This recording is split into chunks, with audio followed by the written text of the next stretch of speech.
On the tee, Jack Nicklaus. This is the minute that millions around the world have waited for. We will allow you to enjoy all of this. They are dancing in the pubs of Dublin. Harrington with an ace. Many doubted we'd ever see it. And we have a shining star at sunset. Rory continues his run to greatness. The return to glory.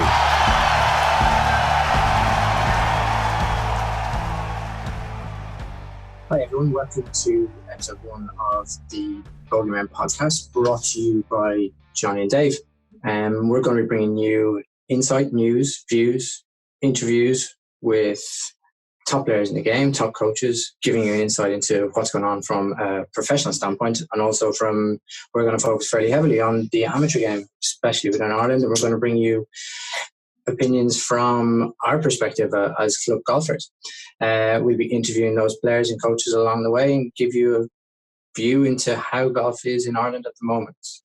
Yeah, so I think the first few episodes we'll look at, currently we're in this lockdown due to coronavirus, due to COVID-19. So we'll be looking at how clubs are coping with that lockdown and what the landscape is going to look like for them once this lockdown is lifted, how they're going to try and recoup all monies lost. But also the PGA Tour schedule was announced, a hopeful schedule, I guess, is probably the easiest way of putting it. So we'll look at that, look at the reaction to that, and then what the European Tour, the European counterpart to the PGA Tour, is reacting to it, and how many players will start off in this new 13 event season. How do you think? I saw that, and I suppose that's a good place to start because it's I think it's the thing that people are kind of missing from the TV at the moment, isn't it? I know I certainly am. It would always be on. I don't know if it's the same in everyone else's house, but it's always on in the evening. It's like almost like grey noise in the background having a golf on. But I saw the schedule. Do you want to give? What's it looking like? When are we looking like going to be able to kick off? Yeah, so the schedule's looking at starting off with the Charles Schwab Challenge at Colonial Golf Club on June 11th to 14th. The first 4 events of this new schedule are all deemed to be played without spectators. So even though there will be live sport, there won't be that spectator element to the game, which I think a lot of people have been not critical of, but concerned about whether the atmosphere will be the same. In my opinion, I think players are fortunate to be able to get out and play their sport, and then we as sport fans are lucky just to have live sport again. There's only so many classic games you can watch, and you know the outcome of them. There's only so many Masters highlights I can get through in a day.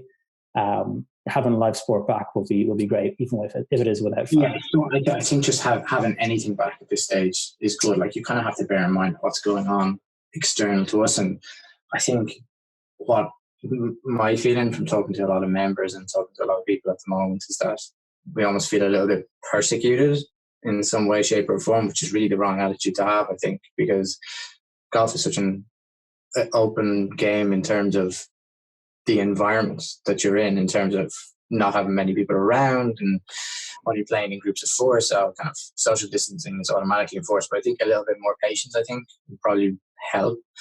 As for the professional game, does the atmosphere play a massive role for the players? It probably does. For the spectators, maybe a little bit. It'll seem a little strange at the start, but I think probably they might be a little bit premature from what I've seen in terms of where those countries are with combating COVID-19 as to when they're going to be able to open. Yeah, I that would be my opinion as well. I think they're trying to get in with a very heavy schedule. I think they're looking at getting 14 consecutive weeks of golf, including a Ryder Cup event, in between now and the end of September. I think the approach the PGA is taking it's brave, because if you look at like Mike Wan and the way he's reacted to COVID-19 with the LPGA and the LET, is he's developed 3 scenarios for if we're allowed to bring the game back under certain circumstances in May. This is a scenario and this is how it looks. The same for July and the same for August. Whereas the PGA Tour said this is our start date, and we're going to kick it off straight away. So I think if they have to cancel one event within those 13 due to fears, or if even some of the top players say that they're not comfortable playing, then instantly the PGA Tour is on the back foot, and they're instantly trying to recoup and put players and spectators' minds at ease, which isn't a great place to be starting out. Yeah, and what you're effectively doing, if this isn't under control, is you're putting people in harm's way straight away. Yeah, and that's tricky because you've got a couple of levels in terms of the professional game, the golf side of things. You've got those who are very, very comfortable, standard FedEx Cup players, if you like, and then you've got the others who are fighting for tour cars, and then you've got Corn Ferry players who are trying to make their way and make their name and keep surviving. They survive on minimum salaries compared to the top 50 in the world. So those guys don't want to go out and get earning. Yeah. So you're going to have to balance it with the top guys who might be a little bit less enthused to be jumping on a plane. Well, in their case, it's probably a private jet, but on a commercial airline and flying across states where they have different, and that's going to imply, I would have thought, even more so in Europe. And I think that's why the European tour have been even more, I suppose, I was going to say clandestine, but that's not the word, even more standoffish in releasing any kind of a schedule, because the situation in Europe is so different in terms of the rates of, I suppose, the rates of infection and the restrictions that are in place from each individual country. If you look at Ireland, where we are compared to other states, we're actually getting off quite lightly. Like no one could, in France and Spain and Italy, no one can move outside of their house.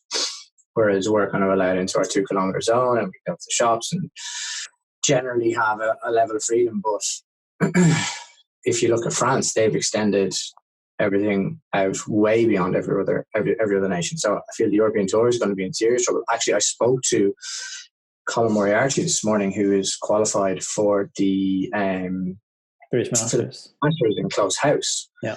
And that's apparently the first event that will be back on schedule. And they've been told as of now that will be the first one back.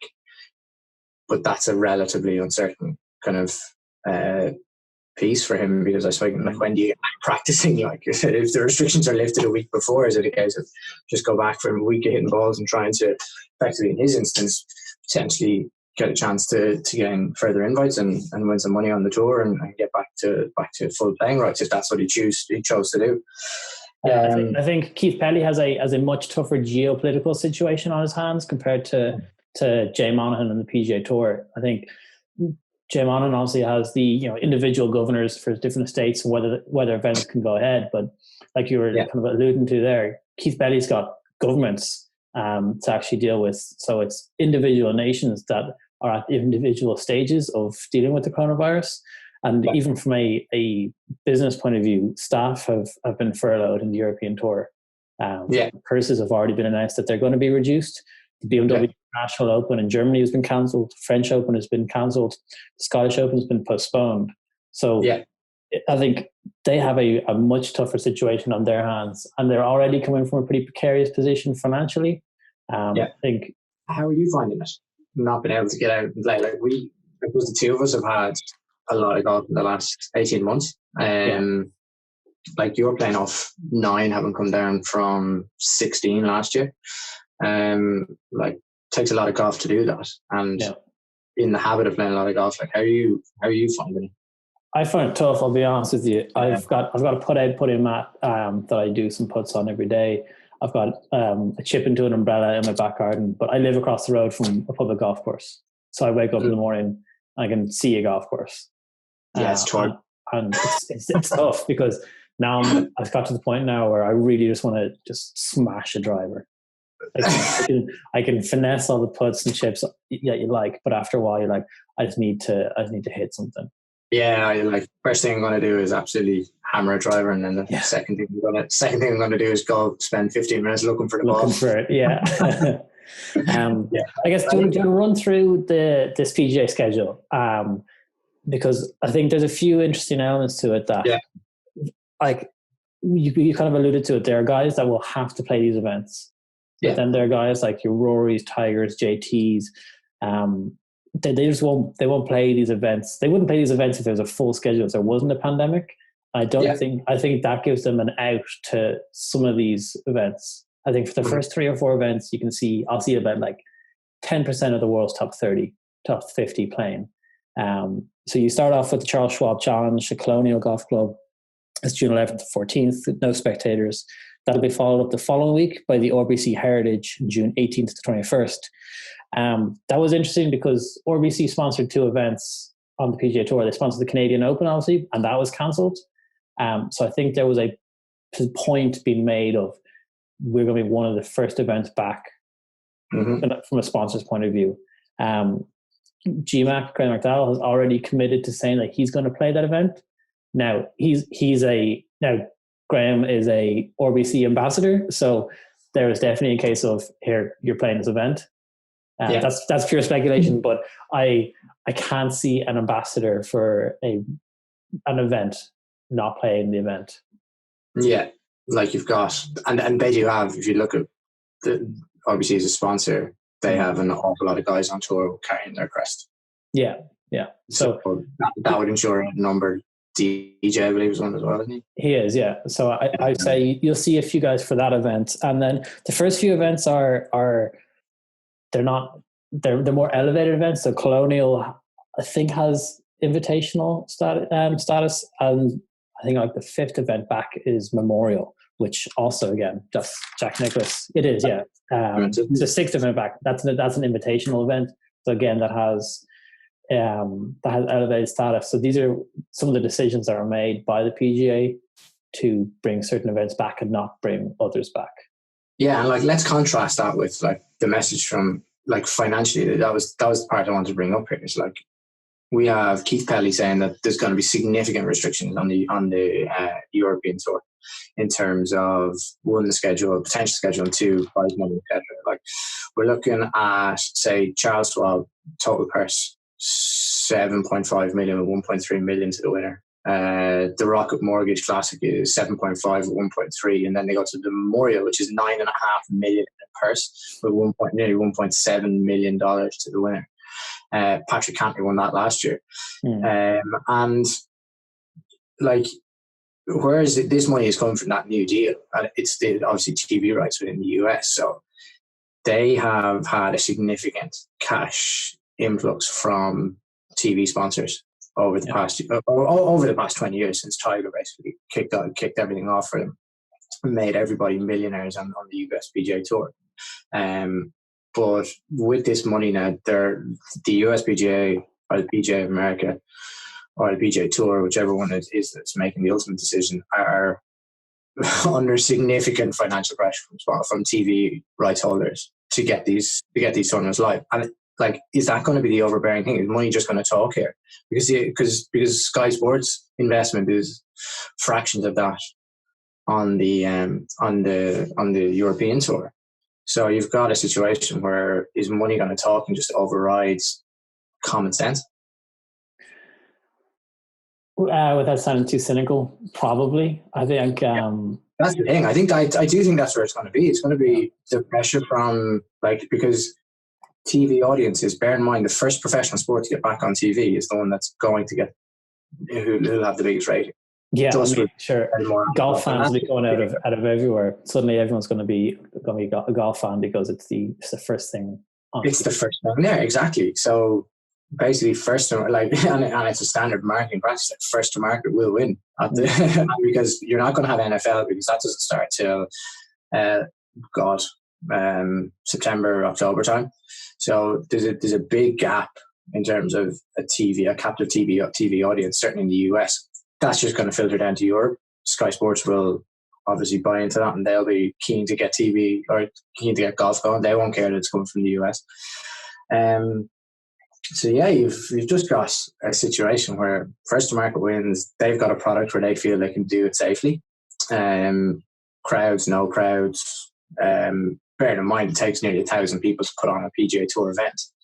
Yeah, I think on the floor there's about between 700 and 800 people between media, event organizers, hospitality, players, teams. So, like, how likely do you think it is that these first events will happen?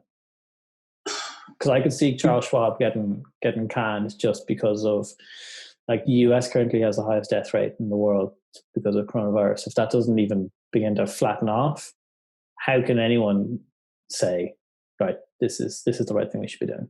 Like, June is a long way away. Like, we're talking about standard courses being potentially open by midway through May with significant restrictions. I see it as the PGA Tour came out and did it to appease their stakeholders and rights holders, to show them that they had a potential plan, and then after that, the actual, I suppose, mechanics and logistics of the event would be just too hard to put into play. That's where I see it being, and I think the European Tour are far more pragmatic in terms of what they've done. Like, they haven't filled anyone full of hope. I suppose they've kind of gone for expect the worst, hope for the best in terms of timings, because they can't give anything because of the restrictions. So, I think we're going to be in for a long summer without any professional golf.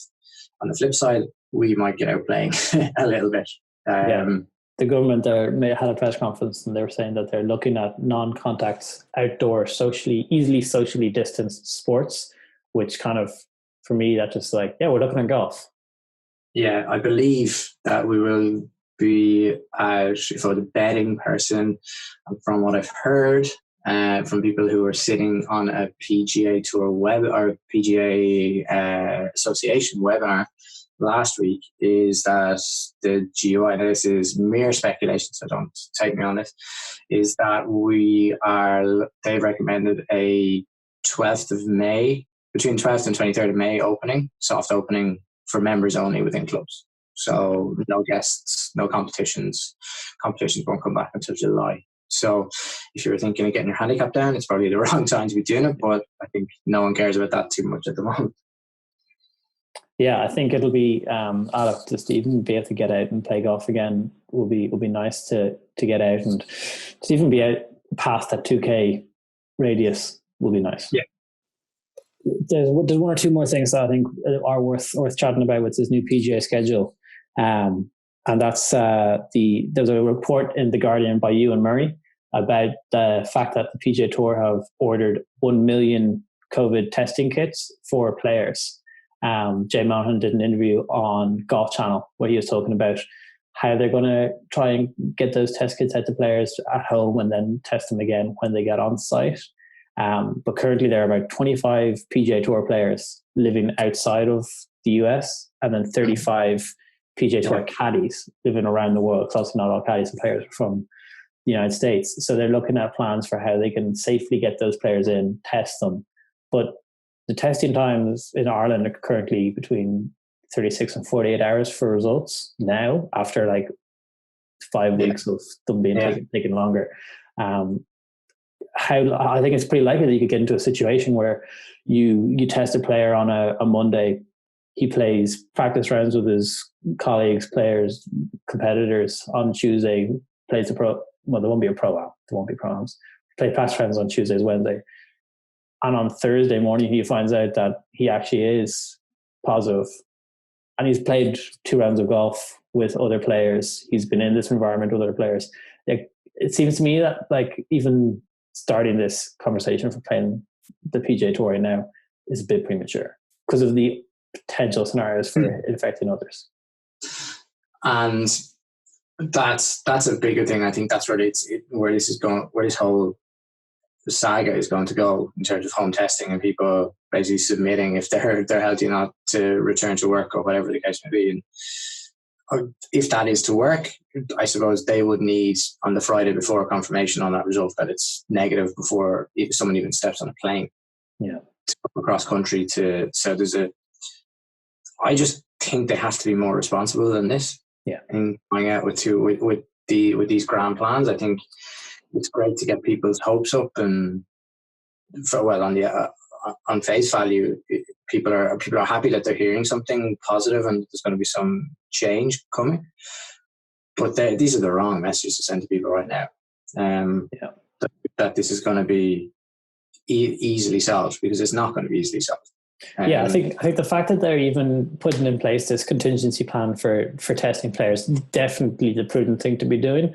But to be honest, it tells me that the PGA Tour isn't confident that A, all their players will test positive, and B, that the events will actually go ahead. I mean, all it takes is for even Rory or one of the more outspoken players in the PGA Tour to go, I've got a grandmother who is currently living with me, or whatever, or parents who live with me, who I'm not comfortable taking that risk, and then potentially bringing that home. Because a player could play in events. Tony Finau did an interview with Golf Channel. I was watching this morning. He said he's playing 10 of the 13 scheduled events, what he'd like to play, but he's not going to play more than 4 weeks in a row. He doesn't want to play 4 weeks in a row, essentially. So if he plays 3 weeks, catches something over those 3 weeks, comes home to his family, suddenly the potential for spreading this thing becomes huge again. Yeah, and I think that those guys that we're talking about there, those top 20 players, now financially this is an issue as well. Like, they can fly into the majors, for example, no matter where the majors have been held. They can fly in, they can isolate to the best of their ability. But it's the kind of Brooks Koepka notion that, do I really want, is a regular tour event worth that to me right now? I don't need the money. No, there's going to be no FedEx Cup this year, so they're not playing for the Tour Championship. The only thing, and where I net out on the whole thing, is that the only thing that potentially will matter to any of these guys is a major this year. Yeah, because the end of season stuff just really isn't going to happen, and the majors have been pushed back to a far more realistic time. Like, we could be in for an unbelievable 2 months of golf. Could be a great winter. Which is weird for golf. Everyone would be trying to go out and freezing cold when they play.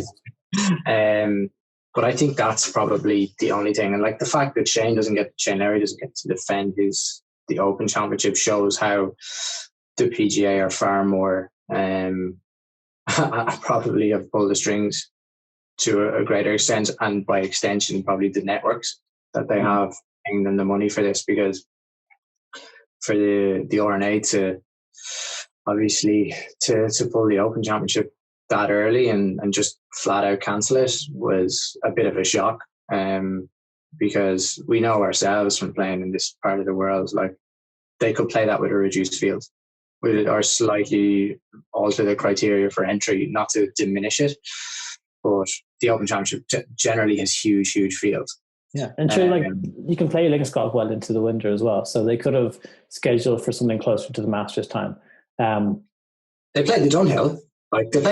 And that's one of the last regular season tournaments in Europe. Like, and that's played with 4 balls. Yeah. So they could have easily bashed through at first light and got guys around, and like, it doesn't have to end within the 4 days. Like, we can extend it if need be. Like, it doesn't. But the fact that is gone, and it's all geared towards the US side of things, puts all of their eggs in one basket from a major's perspective. Yeah. If the US continues on the scale that it's going, they won't happen. So there'll be nothing. Yeah. What about the Ryder Cup then?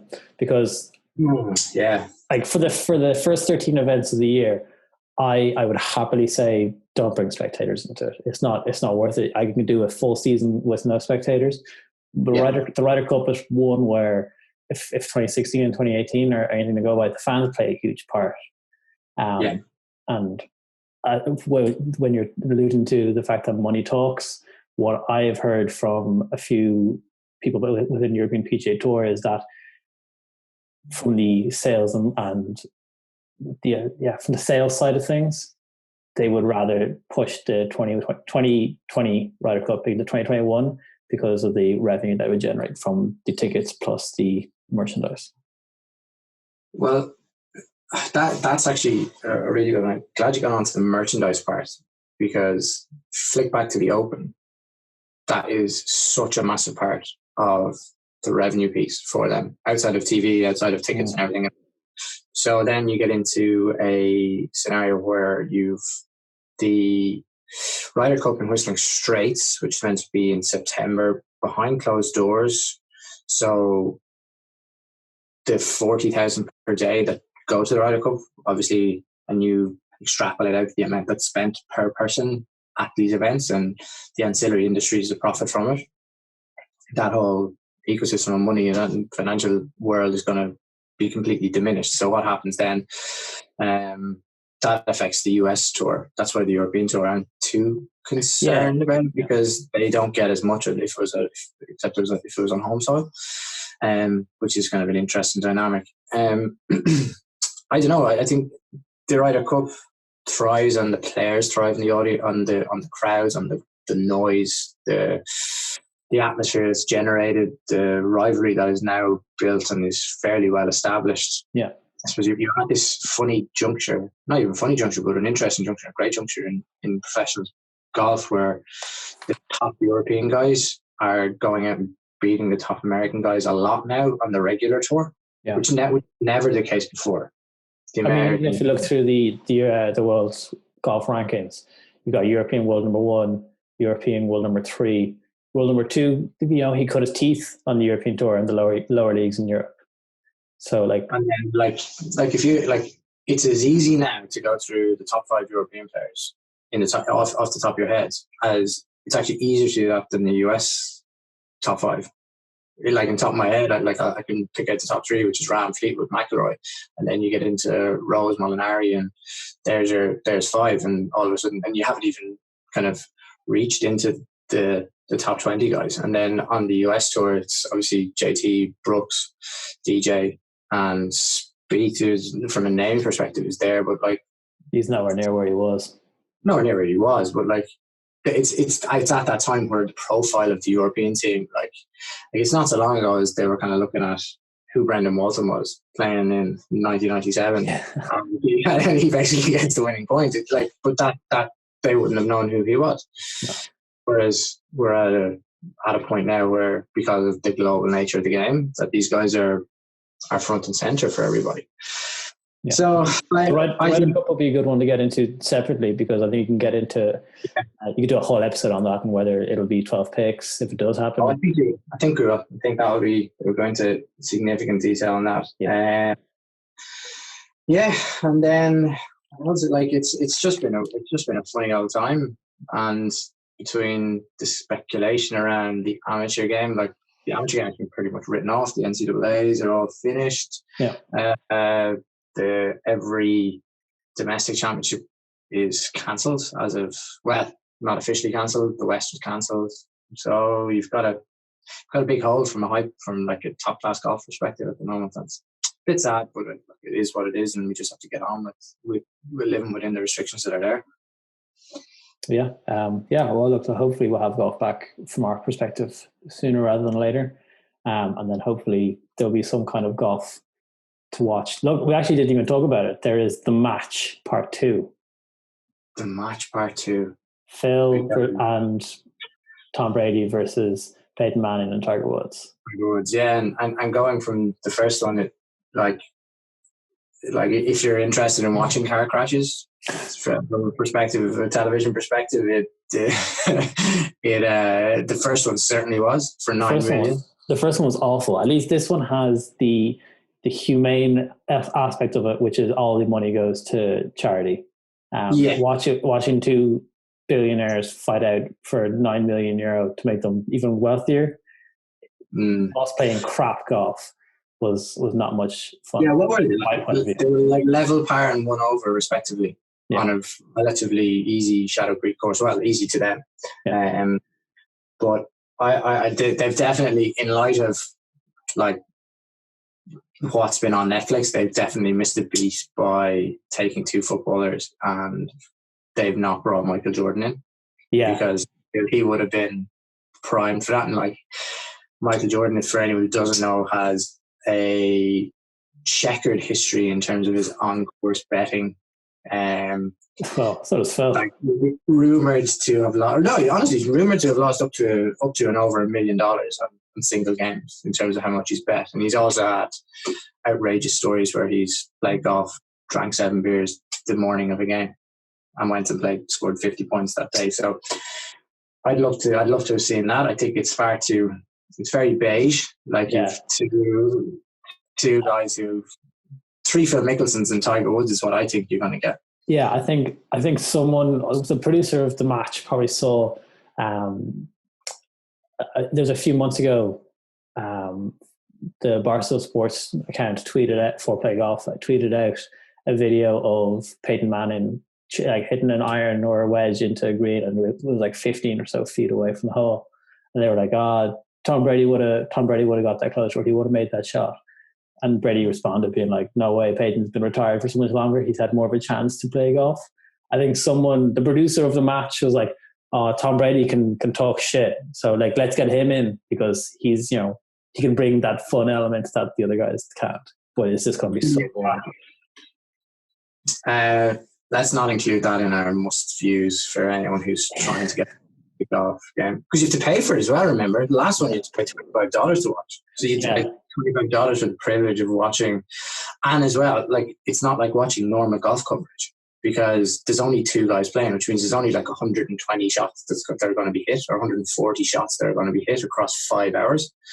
It's not like a regular tour event where they can just cut to other guys. Yeah. And then they're having to listen to their conversation going up the fairway. So I don't know, adding two more people in and playing it as a 4-ball, does it work at AT&T? I think that's the only like comparable for the AT&T Pro-Am. You could have had like Bill Murray just firing golf clubs around like he does and abusing the crowd and that. But again, there'd be no crowd, so he's not going to feed off anything. So yeah, so I think it's just going to end up like that scene out of Space Jam where the Larry Bird and Michael Jordan are playing golf and with nobody around. I think that's just where it's going to be. It's going to be just weird. Yeah. It's not going to get my money anyway, Johnny, to be honest. It's not going to get my money. No, I mean, I say I'm not going to watch it, but if it's in 3 weeks' time and there's no live sport, I'm probably going to watch it. I won't pay for it, but I'll watch it. Yeah.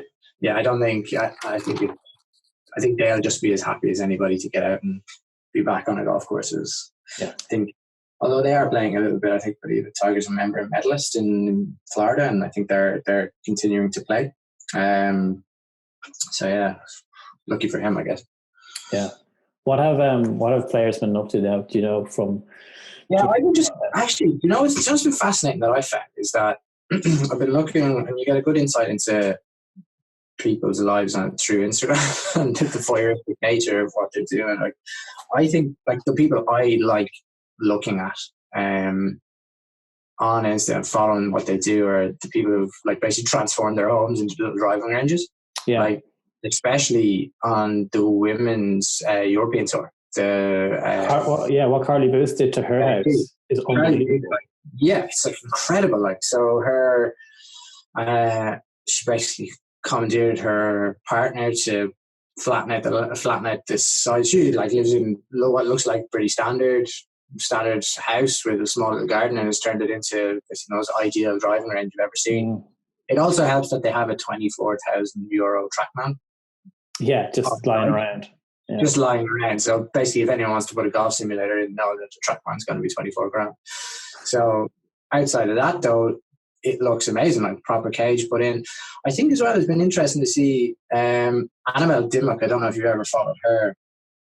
Her family come from they're a big family of golfers, and they had obviously at some point in the last 10 years put in a green in their back garden, like a really, really big artificial green.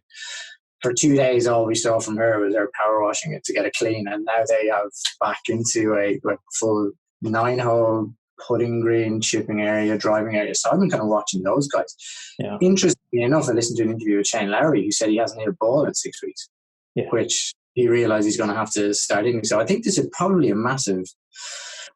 They're all on Pelotons as well, so they all have bought into Peloton accounts, and they're all trying to beat each other. And the numbers, like I've done a bit of cycling, so I see those numbers, and like some of those guys need to be on as professional cyclists and not as professional golfers, because they're that fit. Yeah, the numbers. Rory, there was a report of Rory doing some kind of crazy numbers. First in the US. Like Bradley Wiggins, I think for an hour holds like as a number So just take this with a pinch of salt. Like 450 watts for an hour. And I think Rory at the moment is doing 350 watts for an hour.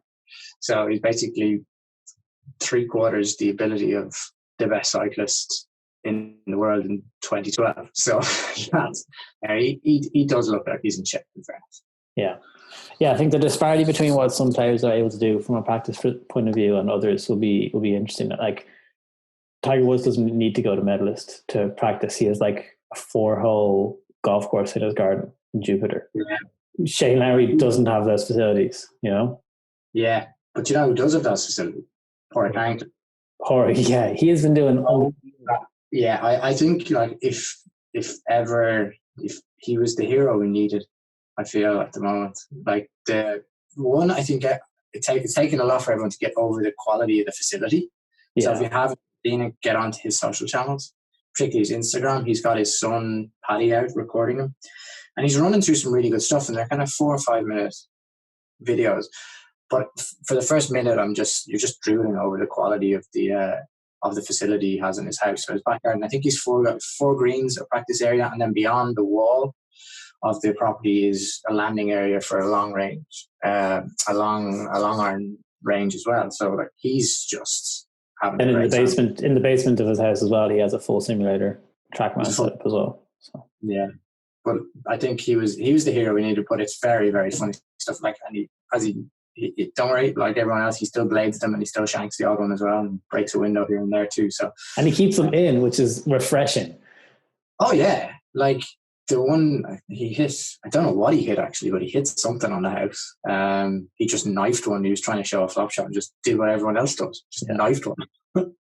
And it was refreshing.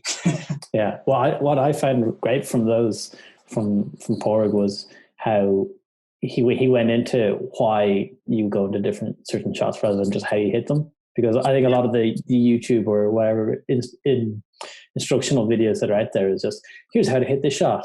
Whereas he was like, don't try and hit that shot. This is the reason why you don't want to hit that shot. And this is the percentage play. And that's refreshing for me. Is he broke down, he did put a video out yesterday on bunker play. On like hard sand versus kind of fluffier sand. And how players on the tour hate fluffy sand. And then it was nice because it gave us an idea on conditions that we play a lot, like which are less than ideal surfaces. Like if you want to go down to get perfect surfaces ever, just go down to a dare and pay for a round there or get a membership there. But like no matter how good a course is, there's always going to be those kind of lies that he presents. So I just really like that. Like, and then like what other pros are at. I did notice that there was a significant upsurge in the amount of people doing Instagram lives, and they were putting out instruction videos and training, and then all of a sudden there's been this lull and drop away. And we haven't seen much in the last 2 weeks. I know I've seen significantly less, but it has altered the way I consume golf on the internet, for example, via YouTube, via looking at channels that have series elements to them. Yeah. The idea of the one-off anymore doesn't really work. What I have started to get into is more podcasts, listening to more people. The Tour Caddy Experience is a brilliant one. If you haven't been on that, it's basically a selection of tour caddies at the moment who have been interviewed, and they go through their stories and tell stories about their players. So it's kind of altered how I've consumed golf a little bit, because certainly without the stage for pro golfers on TV, there's not much for them after that, especially the top level guys. They don't need to be getting their sponsors on front of the cameras and activating their social channels. Top guys just don't do anything. It's kind of the mid-range guys tend to be doing a little bit. Yeah. After that, then you guys doing TikToks though now. Do you see Sergio Garcia and his wife do TikTok? Johnny, I'm over 30. I don't know TikTok. Yeah.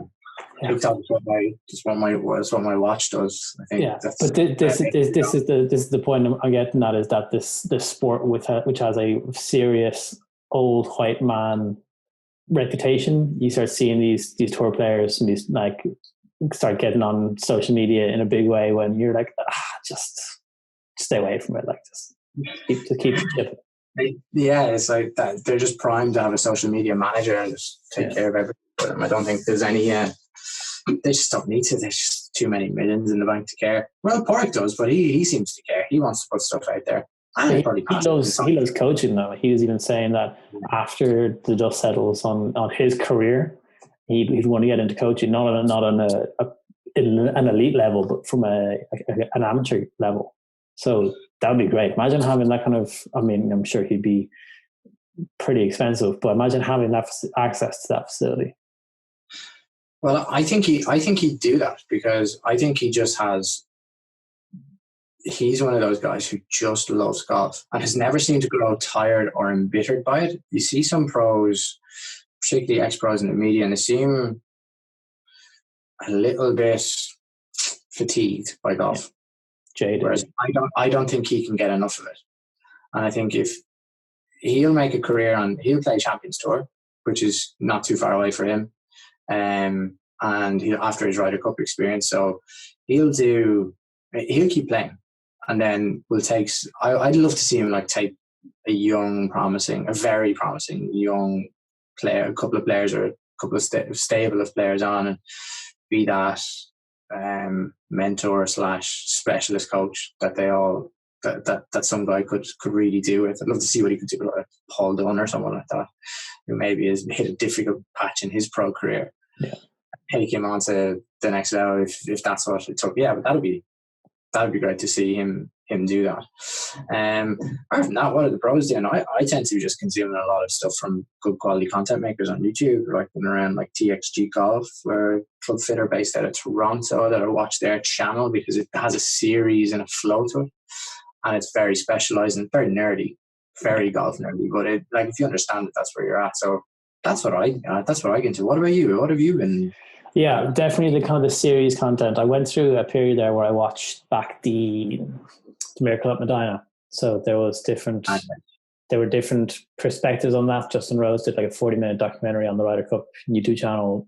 Then Ian Poulter did one. Then Jose Maria Olazábal did it as well. Obviously, he was the captain that year. So they were great. That got me through a couple of days. But then really it's been the no laying up, the tourist sauce, that kind of series content is what I've been watching, just to try and series. They eat up more of my day now than I think one-offs. It's just such a massive. I suppose my girlfriend always says to me, you only have hobbies that take you 5 hours to complete, such as golf and cycling, for example. You're just gone for hours and hours a night, and when you take that out, you realize how much of your weekend is actually consumed by it, and how much you have to even pop into the driving range 3 times a week. You have to pack the car, drive down, hit 50, 60 balls, take an hour, drive back. That's 2 hours of your evening gone, along with your standard work day. And work is obviously altered significantly, so you've actually more free time. Then you've got no hobby to take on, and then you've got nothing to watch in the evening because the golf is now from Thursday to Sunday. So it just gets a bit strange now. But look, we once we come out the far side of it, another couple of weeks of this, and the lockdown will be lifted a little bit, and we get back out playing. I think that's just what we want to do.